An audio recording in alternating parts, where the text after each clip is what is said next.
9th class. अब आज जो है हम हिजरत नबवी की एक्सरसाइज देखेंगे। हिजरत नबवी सल्लल्लाहु अलैहि वसल्लम से क्या मुराद है। देखें, हिजरत नबवी से मुराद हजूर पाक सल्लल्लाहु अलैहि वसल्लम का अल्लाह के हुक्म से इस्लाम की खातिर मक्का से मदीना हिजरत फरमाना है। अब ये इसमें 3 बातें हम लिख रहे हैं। हजूर पाक का अल्लाह के हुक्म से, दूसरी बात ये इस्लाम की खातिर, और तीसरी बात ये कि मक्का से मदीना जो उन्होंने हिजरत फरमाई उसे हिजरत नबवी कहते हैं।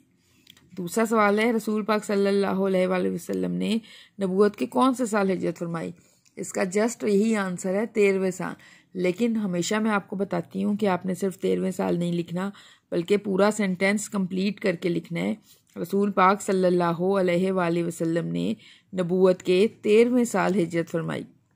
2 मार्क्स का ये क्वेश्चन होता है और ये पूरा सेंटेंस आपने कंप्लीट प्रॉपरली लिखा होगा बगैर किसी इमला की गलती के, तो ही ये आपको 2 मार्क्स जो हैं वो मिलेंगे। हज़रत अमीर रज़ी अल्लाह ताला अन्हा से कौन सी शख्सियत मुराद है। इससे मुराद जो हैं वो हज़रत अली हैं। हज़रत अली जो हजूर पाक के चचाजाद भाई भी थे और उनके दामाद भी थे। लेकिन जब उन्होंने शख्सियत से मुराद पूछा कि जनाब अमीर किसे कहा गया है, तो इसका सिंपल जवाब यही होगा कि हज़रत अली को कहा गया है। रसूल पाक सल्लल्लाहु अलैहि वसल्लम ने हज़रत अली से क्या इरशाद फरमाया।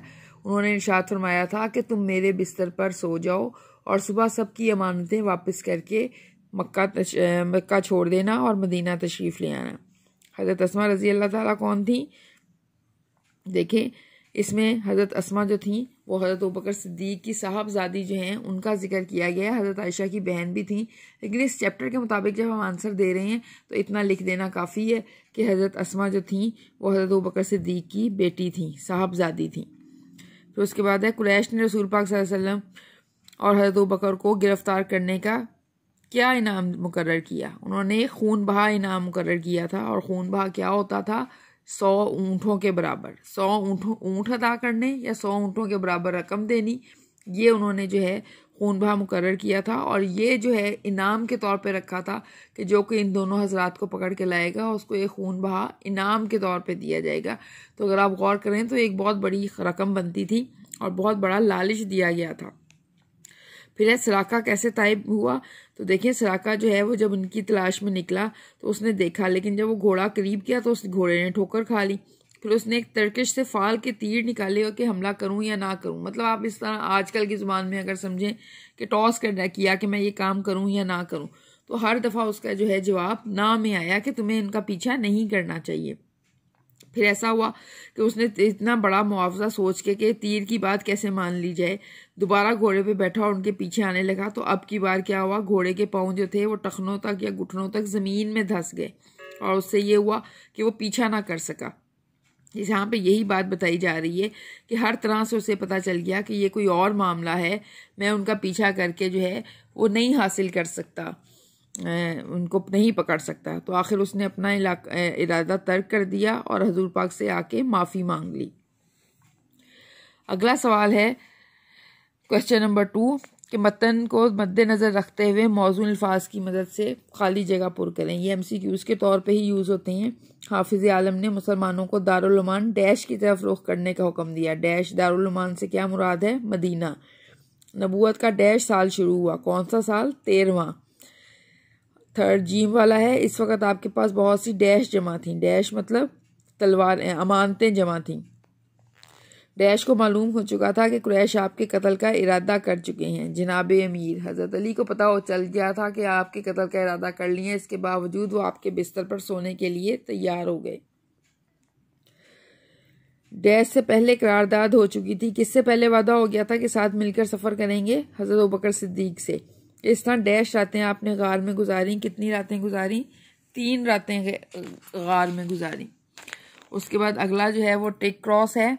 ये मुझे लगता है आपको खुद करना चाहिए कि आपको चैप्टर पढ़ा हुआ है तो आपको आइडिया होना चाहिए। दारुल अमान कॉलम वाला सवाल है। दारुल अमान किसको कहा गया है, मदीना को। दयानत अमानत, कत्लगाह फर्शे गुल, हमातन चश्मे इंतज़ार, तलवार झनकारें। हिजरत नबवी का खुलासा, तहरीर करें, इंतहाई आसान खुलासा, इंतहाई मुख्तसर खुलासा। उसके बाद है दर्ज झेल अल्फाज और तराकीब का तलफ़ुज़ अराब की मदद से वाज़ह करें। पहले जो है जब हम इसकी 9th क्लास की तैयारी करते थे तो उसमें ये वाला क्वेश्चन हम छोड़ दिया करते थे, इसलिए कि 10th में अराब आते थे। लेकिन अब ये जो स्मार्ट सिलेबस आया है उसमें वो बता रहे हैं कि ये वाला सवाल जो है ये 9th में भी MCQs की सूरत में आएगा। तो ये देखें, अराब की मदद से इसका तलफ़ुज़ हाफिज़ आलम, वजूद अक़दस, दारुल अमान, कबाइल, महासरा, अदावत, बोसा गाहे खल्लाइक, कत्ल गाह, फर्शे गुल। ठीक है।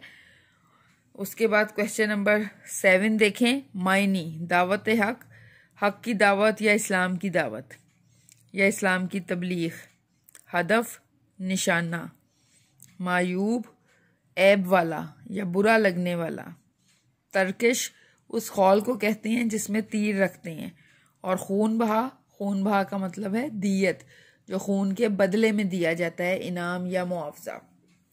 नेक्स्ट पेज पे देखें क्वेश्चन नंबर 8, जमा के वाहिद और वाहिद की जमा, हदफ, अहदाफ, झनकारें, झनकार, राय, राय, जंजीर, जंजीरें, कबीला, कबाइल।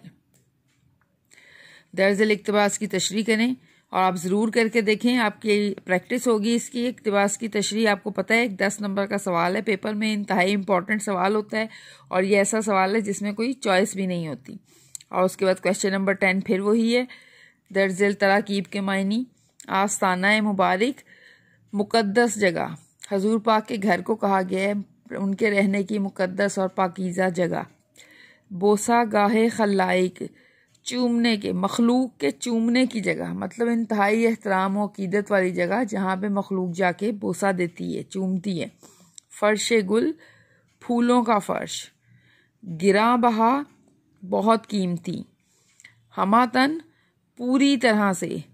चश्मे इंतज़ार, आँखें जो हैं वो इंतज़ार में रहें, इंतज़ार में रास्ते को तकती रहें। चश्मे इंतज़ार मतलब पूरा जिस्म जो था वो इस तरह बन गया जैसे पूरा जिस्म आंखें हैं और वो उनके रास्ते की तरफ देख रहे हैं ताकि नज़र आ जाएं जैसे ही वो रास्ते के ऊपर तशरीफ़ लाएं।